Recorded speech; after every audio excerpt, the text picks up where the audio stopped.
Hello, c'est Mia de Positive Mind Attitude. Après un parcours de plus de 4 ans et demi avant de connaître enfin les joies de la maternité, j'ai décidé d'associer mes compétences professionnelles de thérapeute à mon vécu personnel lié à l'infertilité et la PMA pour accompagner les femmes en désir d'enfant et leur permettre de reprendre le plein pouvoir sur leur fertilité. Si tu veux agir pour ne plus subir, tu es au bon endroit. Que tu sois suivi médicalement ou non, mes conseils te permettront d'avoir un autre regard sur ton parcours et d'adopter une approche globale pour mettre toutes les chances de ton côté. Ensemble, brisons le tabou de l'infertilité. Si tu connais une femme qui est concernée par le sujet, je t'invite à lui partager cet épisode. Maintenant, installe-toi confortablement et c'est parti pour l'épisode du jour. Quand l'infertilité te mène à une crise existentielle. Hello, je suis ravie de te retrouver cette semaine encore pour un nouvel épisode de podcast. J'en profite aussi pour te remercier de ta fidélité. Ça me fait vraiment plaisir que vous soyez toujours aussi nombreuses à écouter le podcast, à le faire suivre, à le partager. Enfin, je trouve ça juste extraordinaire. Donc merci infiniment pour ça. Aujourd'hui, j'avais envie de te parler d'un sujet assez particulier et qui en réalité fait écho à différents échanges que j'ai pu avoir avec plusieurs membres du coaching éclosion de façon individuelle, mais ça a évidemment fait écho à mon histoire personnelle. Alors il n'y a pas de secret, évidemment, ce que tu traverses, t'es pas toute seule à le traverser, on est en réalité nombreuses à le vivre ou à l'avoir vécu. Et donc du coup, j'avais vraiment envie de te partager tout ça. Et en fait, c'est vrai que les couples qui réussissent à avoir facilement des enfants n'ont en réalité pas vraiment le temps de se questionner. Nous, oui, on a le temps. Et on a le temps de se questionner et c'est ce qui fait que finalement, on en arrive à se questionner sur tout. On se questionne sur pourquoi ça fonctionne pas, pourquoi nous, pourquoi les autres y arrivent et pas nous, qu'est-ce que ça veut dire, peut-être qu'on ne le mérite pas, peut-être qu'on n'est pas fait pour en avoir ensemble, etc., etc. Et en fait, on en arrive même parfois à questionner le fait de savoir si finalement on veut quand même vraiment des enfants, si on est prête à devoir traverser tout ça pour en avoir un, et si on y arrive, on va se questionner sur quel type de parent on veut être, etc., etc. Et en fait, on va remettre énormément de choses en question. Alors, c'est pas une mauvaise chose en soi, mais c'est vrai que ça va venir quand même à un moment où émotionnellement c'est compliqué et donc ça vient en ajouter une couche supplémentaire parce que c'est vrai qu'on va remettre en question notre hygiène de vie, notre alimentation et encore une fois ça c'est vraiment plus que nécessaire de remettre en question notre hygiène de vie, notre alimentation, etc. Mais on en arrive aussi à remettre en question nos fréquentations. Parce que on s'isole de plus en plus, parce qu'on a peur d'avoir des annonces de grossesse, on craint aussi énormément les remarques maladroites parce que ça nous prend toujours au dépourvu et qu'on sait pas quoi dire et que on n'a évidemment pas envie de craquer au milieu de tout le monde. Parfois, on remet aussi en question notre couple. Moi, je me souviens que ça m'est arrivé de penser que si je quittais mon conjoint, il pourrait avoir des enfants avec une autre. On en arrive à finalement à se dire que si on n'en a pas, c'est peut-être pour une raison, etc., etc. Et évidemment, au milieu de tout ça, on va aussi remettre en question notre travail.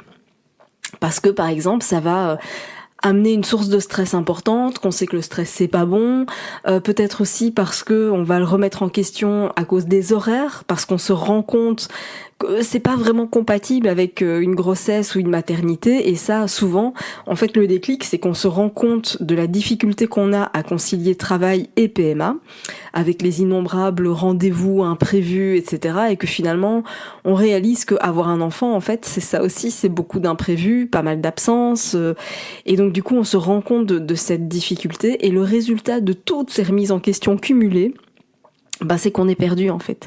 Et alors on part dans des scénarios catastrophes qui sont dignes des plus grands films américains.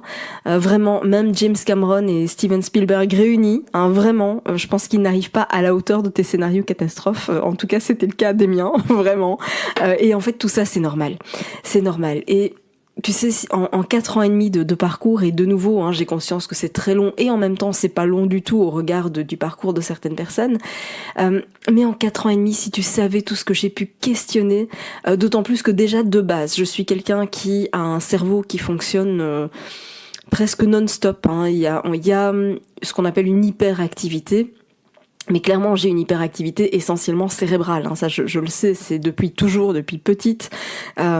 il y a vraiment, j'ai tendance toujours à me poser des questions et je me rends compte que les autres ne se questionnent pas toujours autant. Et ça a toujours été depuis l'enfance, l'adolescence, etc. Moi, ça me fait rire parce que de manière générale, on considère qu'on est censé avoir en moyenne 60 000 pensées par jour. Alors ça peut sembler énorme, 60 000 pensées par jour, mais vraiment, moi j'ai l'impression parfois que déjà à l'heure du déjeuner, elles sont loin, ces 60 000 pensées, tu vois. Donc c'est juste pour te dire à quel point j'ai le cerveau qui est en ébullition permanente. Et donc forcément, j'ai pu questionner énormément de choses en 4 ans et demi. Il y a eu énormément de réflexions qui ont été en réalité très très très bénéfiques, évidemment. Je pense que c'est ce qui m'a amené à être là où j'en suis aujourd'hui. Évidemment à être maman, mais aussi à être là, à te conseiller, à accompagner autant de femmes. Donc toutes mes réflexions n'ont pas été bénéfiques, je te rassure, donc ça vaut aussi pour toi évidemment. Donc laisse tomber clairement les réflexions qui sont juste la pure conséquence d'un ascenseur émotionnel. Tu vois, les réflexions du genre je vais le quitter pour qu'il puisse avoir un enfant avec une autre. Bon, ça, on va laisser tomber ce genre de réflexion parce que en réalité, ce qu'il veut, c'est un enfant avec toi et pas avec une autre. Donc voilà, il y a le fait d'avoir un enfant, oui, mais il y a aussi avec qui on a cet enfant qui est juste primordial. Et donc, tout ça pour te dire qu'il y a clairement des réflexions qui sont vraiment liées à ce que tu traverses, qui sont un vrai yo-yo émotionnel. Et qui du coup voilà sont des réflexions qui viennent sous le coup de l'émotion. Alors ça veut pas dire que il faut pas les écouter, mais en tout cas voilà, on les entend, on se dit ok, bon voilà, je sais que cette réflexion là, cette pensée là, elle m'est venue. Pourquoi ? Parce que c'est en lien avec mon émotion du moment. Ça peut être de la tristesse, de la colère, ça peut être de l'angoisse, ça peut être plein de choses évidemment. Des émotions, il y en a énormément. Mais à côté de ça, il y a aussi des réflexions qui sont basées sur des éléments quand même un peu plus rationnel, ou en tout cas des réflexions qui reviennent encore et toujours. Et dans certains cas, il y a quand même des réflexions qui doivent être prises en compte, à mon sens, tu vois. Si j'en viens à ce que j'ai traversé, c'est que dans mon ancienne vie, mon activité professionnelle m'amenait à me déplacer sur toute la France. Alors, c'était très sympa parce que j'adorais vraiment ce que je faisais. Et ça a été très compliqué pour moi de me rendre compte de ça parce que, en fait, ça signifiait quelque part arrêter ce que je faisais et j'avais pas trop envie de me l'avouer. Et c'était hyper compliqué pour moi, mais en même temps, je devais me rendre compte que tous ces déplacements que j'avais en permanence, non seulement c'était pas compatible avec ma fertilité parce que j'étais dans un état d'épuisement physique complet, parce que vraiment les déplacements étaient énormes et les déplacements venaient en plus de mes journées de travail. Et donc j'étais aux quatre coins de la France en permanence et je pouvais aujourd'hui être à Strasbourg pour demain me retrouver à Marseille. Et donc c'était évidemment beaucoup de déplacements en train mais aussi en voiture parce que j'étais pas toujours dans des zones très centrales desservies par les transports, etc. Donc c'était parfois vraiment compliqué et donc j'arrivais à me poser vers 22-23 heures, j'arrivais à l'hôtel, mais ça voulait dire que souvent il fallait encore préparer pour le lendemain. Enfin c'était toujours un stress permanent et vraiment un état d'épuisement très important. Et donc en fait, je me suis rendu compte que ça, c'était pas compatible avec ma vision de la parentalité. Alors j'insiste sur ma vision de la parentalité. J'ai bien conscience que y a des parents en or qui se déplacent aux quatre coins du monde et ça ne fait pas d'eux pour autant de moins bons parents. J'insiste là-dessus. Mais en tout cas, moi, c'était pas ma vision que j'avais de la parentalité et j'insiste sur le mot parentalité parce que c'était pas ma vision pour mon compagnon non plus, je n'aurais pas accepté que mon chéri fasse autant de déplacements. Alors lui, à l'époque, je dis à l'époque, mais ça n'a jamais été le cas pour lui au niveau de son activité professionnelle. Il a jamais vraiment eu à se déplacer, contrairement à moi.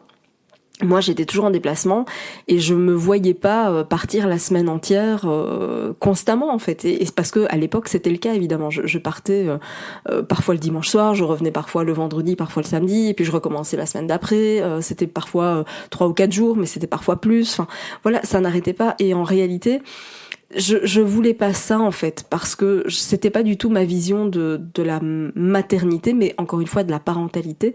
Mais je vais insister un petit peu plus fort par rapport à la maternité parce que on va se dire les vraies choses. Clairement, ce sont les femmes qui payent quand même le prix fort de la maternité. Voilà, on va pas se mentir, en termes de travail, en termes d'absence, déjà parce que la grossesse c'est nous et que pour ma part j'avais une hyper-MS gravidique, donc je vomissais 30-40 fois par jour pendant les 9 mois, quasiment 10 mois de grossesse, parce qu'on dit toujours 9 mois mais en réalité c'est presque 10, et j'ai vomi jusqu'à 3 jours post-accouchement, et y compris pendant l'accouchement, donc je te laisse imaginer. Et donc en fait pour moi ça c'était évidemment des conditions de travail qui étaient hyper compliquées. J'étais déjà indépendante, donc j'étais déjà à mon compte. Alors on pourrait penser que c'est plus facile d'être à son compte parce que du coup on peut gérer les imprévus différemment, on peut s'organiser, etc. Mais en réalité pas forcément, parce que être indépendante ne signifiait pas pour moi à l'époque travailler seule dans mon coin. J'étais indépendante, mais en fait il y avait énormément de personnes qui donc j'animais notamment des formations en entreprise, j'intervenais comme thérapeute, etc. aussi. Et en fait, il y avait des personnes qui se déplaçaient de par leur entreprise, qui se trouvaient un petit peu partout en France, pour assister à une journée ou deux de formation, etc.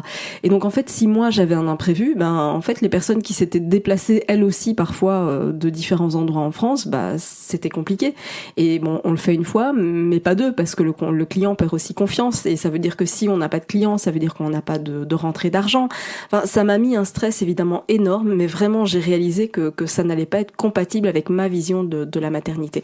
J'insiste vraiment sur ma vision parce que, encore une fois, je suis convaincue qu'il n'y a pas une seule et unique façon d'être maman ou d'être papa, et qu'il y a des personnes qui s'absentent hyper souvent pour leur travail, et encore une fois ça ne fait pas d'eux de mauvais parents pour autant.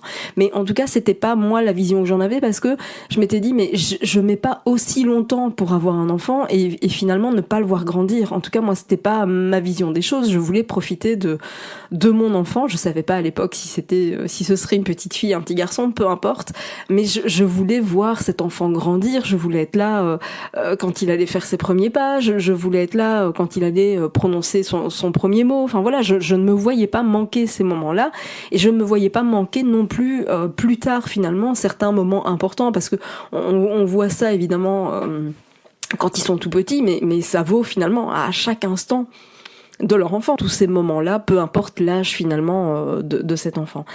Et ça, on s'en rend compte encore une fois quand on commence le chemin de la PMA et qu'on a énormément d'imprévus, énormément d'absences, parce qu'il y a beaucoup d'examens à faire, parce qu'il y a plein de rendez-vous, parce qu'il y a les médecines douces qu'on a envie de tenter à côté. Enfin, il y a énormément de choses, et puis il y a le stress, il y a le rythme de vie, il y a beaucoup de choses qu'on va remettre en question.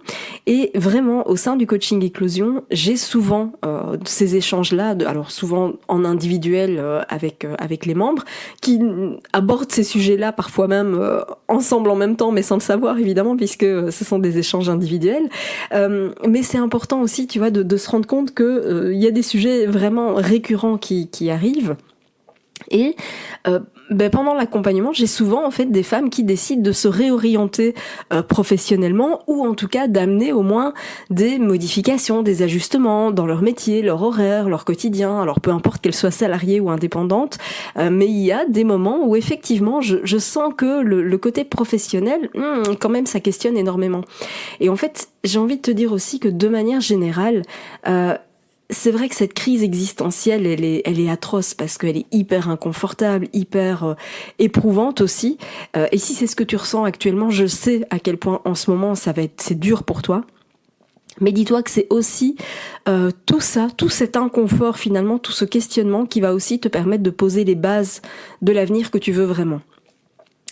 C'est vraiment ce qui va te permettre de savoir quel type de parent tu veux être, quelles sont tes valeurs fortes, tes incontournables, mais aussi du coup les valeurs que tu vas vouloir transmettre. C'est aussi ce qui va renforcer la relation avec ton conjoint, parce que clairement ça amène des situations où on se voit l'un et l'autre au plus mal, au plus bas en termes émotionnels, où on a des échanges et des discussions que l'immense majorité des couples n'a pas à avoir. Mais finalement, du coup, c'est ce qui amène aussi au fait qu'on se connaît nettement mieux que la grande majorité des couples, et ça permet aussi de mieux te connaître toi, vraiment au fond. Parce que souvent c'est quelque chose que je trouve qui manque de manière générale, c'est que On est tellement emporté par le rythme de vie effréné de notre société. On grandit avec des parents qui nous disent tout le temps vite, dépêche-toi, vite ceci, vite cela, vite machin. Et en réalité, on prend pas le temps de grand-chose. On doit déjà commencer à s'orienter plus ou moins vers 13, 14 ans, alors selon les pays, les filières qu'on choisit, etc. Mais disons que tu dois quand même plutôt t'orienter et voir si tu vas plutôt te diriger vers les sciences ou plutôt vers tout ce qui est plutôt chiffré, administratif, etc. Enfin, tu vois, littéraire, voilà. On commence déjà à scinder ces options-là très jeunes. Ça nous amène finalement à choisir un métier qu'on ne connaît pas, parce que tant qu'on l'a pas exercé, finalement, on connaît pas le métier et on sait pas si ça va être adapté à nous. On est évidemment influencé par le discours de nos parents, de nos amis, de ce qu'on peut observer autour de nous. Et finalement, les études sont à peine finies que on s'engage dans la vie active. Et puis voilà, à partir de ce moment-là, on n'a plus le temps de rien. Et en gros, on prend pas le temps vraiment de se connaître vraiment, de savoir ce qu'on veut, de savoir ce qui est bon pour nous. On prend pas vraiment le temps de tout ça. Et c'est vraiment une opportunité aussi que tu peux voir au travers de l'infertilité, et j'avais vraiment envie de te sensibiliser à ça. J'avais vraiment envie de te rappeler à quel point c'est important justement, de pouvoir te recentrer et te rendre compte finalement que toute cette période d'inconfort, cette période de remise en question permanente, autant c'est hyper inconfortable, autant c'est nécessaire, et c'est ce qui va te permettre de poser encore une fois les bases pour la suite. Donc n'aie pas peur d'être dans cette période-là. Si tu as besoin d'aide pour y voir plus clair, j'ai des outils qui sont à ma disposition et qui te permettent aussi de savoir selon toi, ta personnalité, etc. Qu'est-ce qui est important comme choix de comment poser les choses. Donc n'hésite pas, si tu sens que ce discours t'appelle, si tu sens que tu as besoin d'un éclairage, d'un accompagnement, d'un soutien, appelle ça comme tu veux, vraiment je me ferai un plaisir de t'accompagner au sein du programme de coaching éclosion, parce que encore une fois, il y a évidemment tout ce qui est relatif à ta future maternité, au fait de doubler clairement tes chances de grossesse en mettant tous les marqueurs dans le vert, mais il n'y a pas que ça, il y a aussi toute la dimension émotionnelle, et on sait à quel point l'infertilité, elle va jouer, elle va agir, elle va avoir des répercussions finalement sur tous tes domaines de vie, et ça aussi c'est important à prendre en compte, parce que ça te permet de vivre ce parcours mais tellement différemment, et encore une fois d'utiliser ça comme un tremplin pour la suite. Donc si tu sens que ça t'appelle, si tu sens que ce discours a du sens pour toi, je me ferai un plaisir de te guider et de t'accompagner au sein du coaching éclosion. Merci d'avoir écouté cet épisode jusqu'au bout. Si tu veux aller plus loin et bénéficier de plus de conseils, télécharge maintenant mon guide offert sur positivemindattitude.fr. Pour encourager ce podcast, merci de mettre une note et ou un commentaire sur ta plateforme d'écoute. Je te dis à très vite pour un prochain épisode.